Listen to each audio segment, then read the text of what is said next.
Hi, welcome to Budget MTG Decks. All magic fun, all cards from $1. I'm David, and today we're going to be looking at the top 10 Ixalan cards for Commander. Now, before we get started, we'd like to let you guys know that we have a Patreon page, so if you like what we do, you'd like to support the channel, head on over to patreon.com/budgetmtgdecks to support the channel.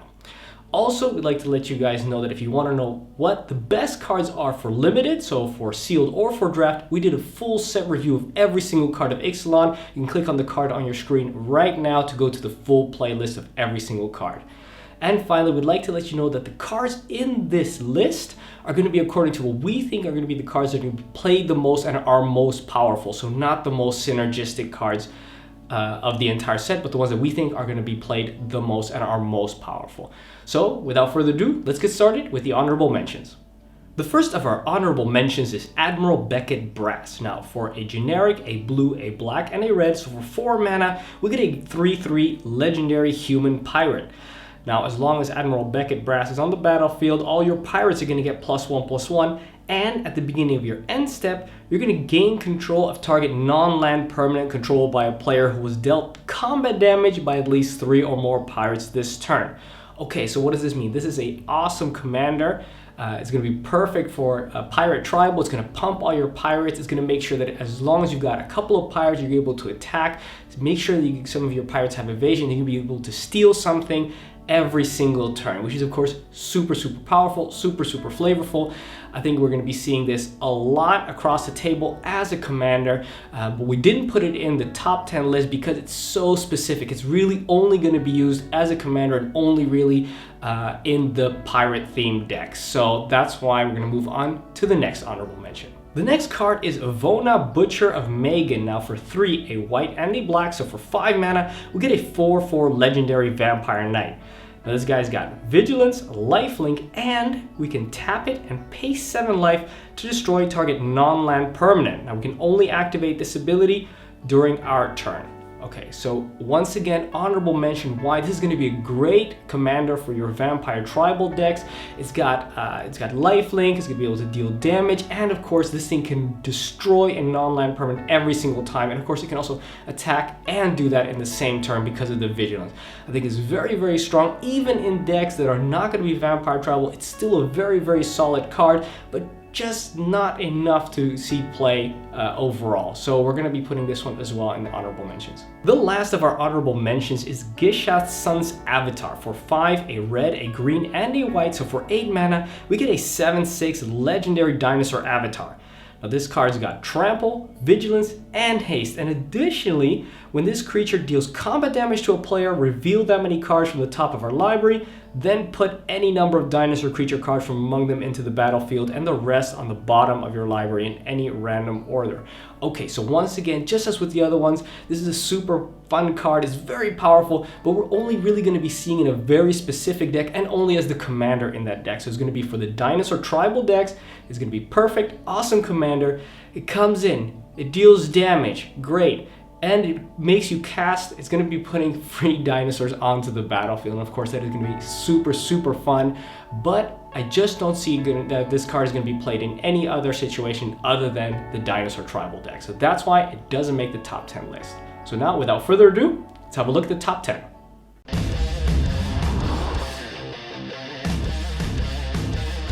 The first card we're going to be looking at is Shaper's Sanctuary. For a single green. It's an enchantment that states that whenever a creature you control becomes a target of a spell or an ability an opponent controls, you may draw a card. Okay, now this is going to be very popular. Green does not have a super reliable way of drawing cards. Usually whenever they deal damage to your opponent, for example, they can draw some cards. But overall, green really likes to get some card draw. And with this card, we can, because it really punishes our opponents for targeting our threats. And of course, green likes having big fat threats to attack our opponents with, and it's going to be punishing our opponents for targeting them. Now we're going to be drawing a card for every creature that gets targeted by their removal or even by an ability that our opponents control, which means that it essentially is either going to draw us a lot of cards when they try and control us, or it gives our creatures kind of pseudo hexproof because our opponents won't want to. Either way, really powerful, and I think we're going to be seeing this in a lot of green decks. Next up is Thaumatic Compass. For 2 mana, it's an artifact, and we can pay 3 mana and tap it to search our library for a basic land card, reveal it, put it into our hand, and then shuffle our library. At the beginning of our end step, if you control 7 or more lands, transform Thaumatic Compass. Now, Thaumatic Compass then turns into Spires of Oraska. Spires of Oraska is a land which can tap for a colorless mana, but can also tap to untap target attacking creature an opponent controls and remove it from combat. Okay, so this is a great source for decks which don't have a reliable way of tutoring 4 lands. Of course, it doesn't mana ramp you, which is unfortunate, but it does make sure that you hit your land drop constantly. And of course, later on, it becomes extremely powerful because we're going to be able to shut down the most powerful creature our opponent has, which is going to be sending in our direction and removing it from combat. Now, not to be underestimated, also for strategies such as Voltron strategy, when people try and pump a lot of enchantments, artifacts, and other kinds of pumps onto their commander and trying to get you with commander damage. And of course, this card is going to completely neuter that strategy. I think we're going to be seeing this a lot. It's going to be a very popular. Also, of course, because not to be underestimated that this, when it transforms, it goes from an artifact into an a land, which is of course going to be much harder for your opponent to get rid of. Up next is Dowsing Dagger. For 2 mana, it's an artifact equipment, and when it enters the battlefield, we're going to be giving an opponent 2 0/2 green plant creature tokens with Defender.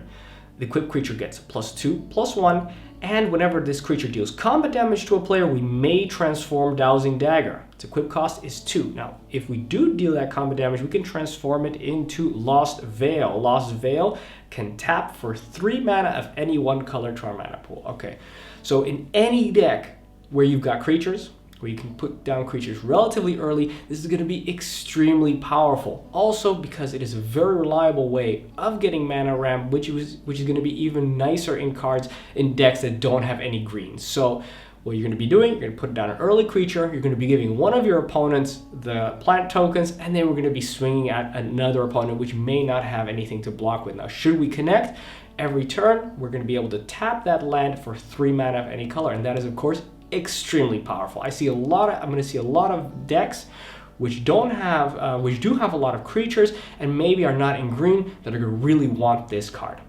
Up next is Growing Rites of Itlimoc. For 2 and a green, it's a legendary enchantment. When this card enters the battlefield, we're going to look at the top 4 cards of our library, reveal a creature card from them, and then put it into our hand and the rest at the bottom of our library in any order.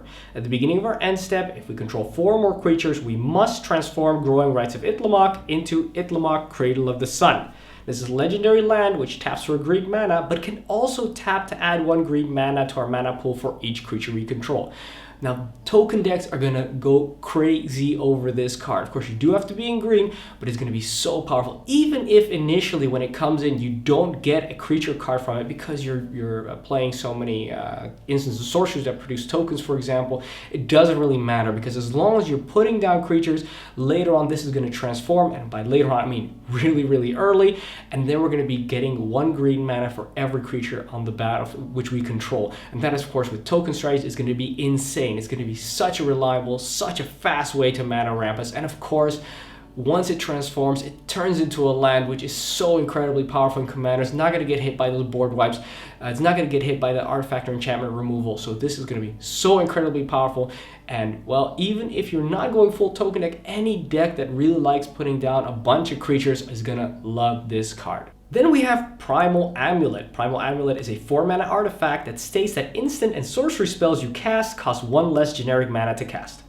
Also, whenever you cast an instant or sorcery spell, we're going to be putting a charge counter on it, and then if there are 4 or more charge counters on it, we're going to remove those counters and then transform it into Primal Wellspring.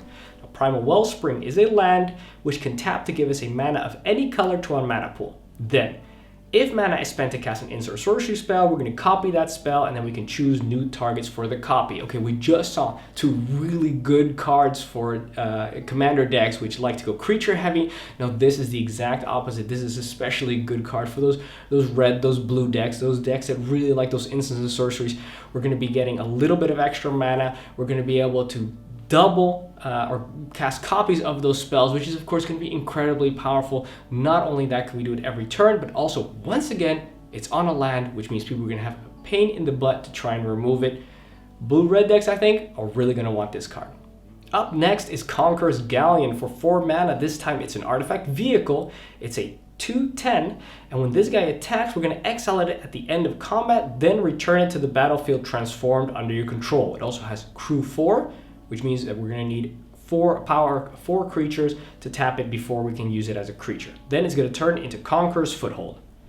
Conqueror's Foothold is a land. It taps for a colorless mana. We can also pay 2 mana to draw a card and then discard a card, or pay 4 mana, tap it to draw a card, or pay 6 mana, tap it to return target card from your graveyard to your hand. Now, once again, so cool. You just do need some creatures in any deck that's going to be playing this, but if you do play creatures, this card is incredibly versatile. It's going to be able to do the looting effects, it's going to be able to draw you, it's going to be able to get actually something, and that's any card from your graveyard back to your hand. Now, there's some colors which can get you instant sorceries, some colors that get you creatures, some colors like getting enchantments, others artifacts, but no color really covers everything, and especially doesn't do it every single turn. So you may think, okay, that 6 mana is quite steep to be getting you that card, but being able to get exactly what you need every single time, and if there's nothing in your graveyard, you can draw a card.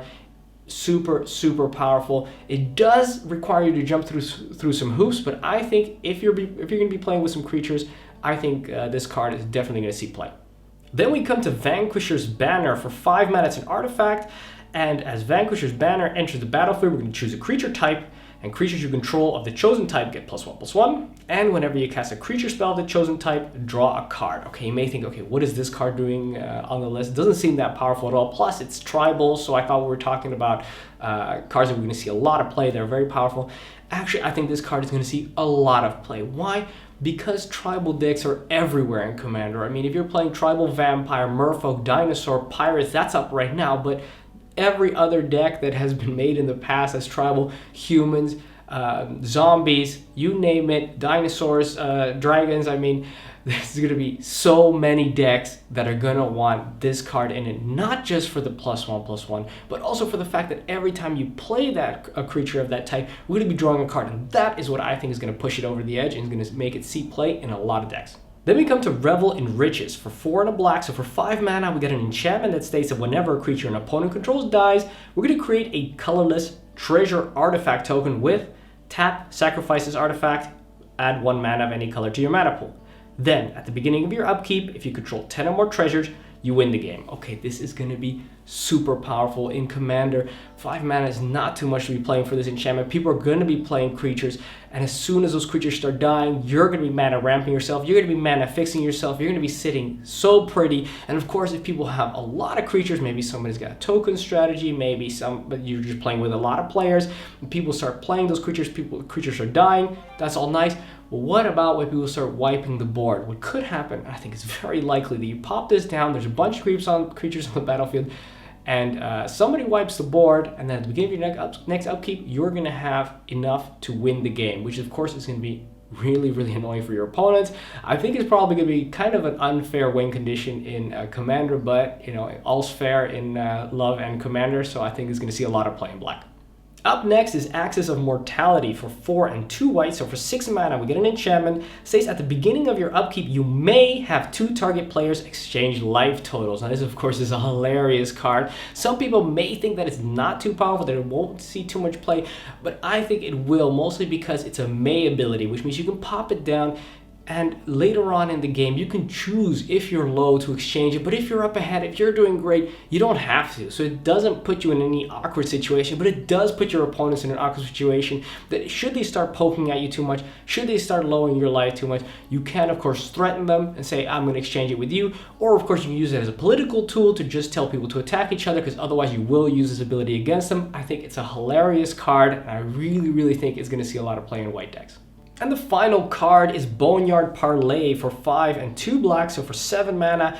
It's a sorcery which can exile up to 5 target creature cards from any graveyards. Then an opponent is going to separate those cards into 2 piles, and we're going to put all the cards from the pile of your choice onto the battlefield under your control, and the rest into the owner's graveyard. Now this is incredibly powerful. You may think, okay, 7 mana for this sorcery, that's too expensive. Doesn't matter, we're playing Commander, we're going to get to it. And of course, we're playing with multiple people, which means multiple graveyards. And we're going to be able to get the 5 best things from all those graveyards out there. And those 5 creatures are going to be split up, of course, into 2 piles, but you get to pick which pile you're going to put down. So your opponent is going to have an extremely difficult decision to make about what's going to go in what pile. And of course, you are going to choose the pile that's going to be most beneficial to you, which probably be either 3 creatures or 2 incredibly powerful creatures. You're going to pop those down so you don't have to cast them or anything. They just come down for free. And that is a great advantage for the 1 card to get 3 or 2 of the best creatures that were on the battlefield up until now. I think it's going to be super powerful. I think it's going to be hilarious to play, and I definitely hope to be seeing this card a lot in the future.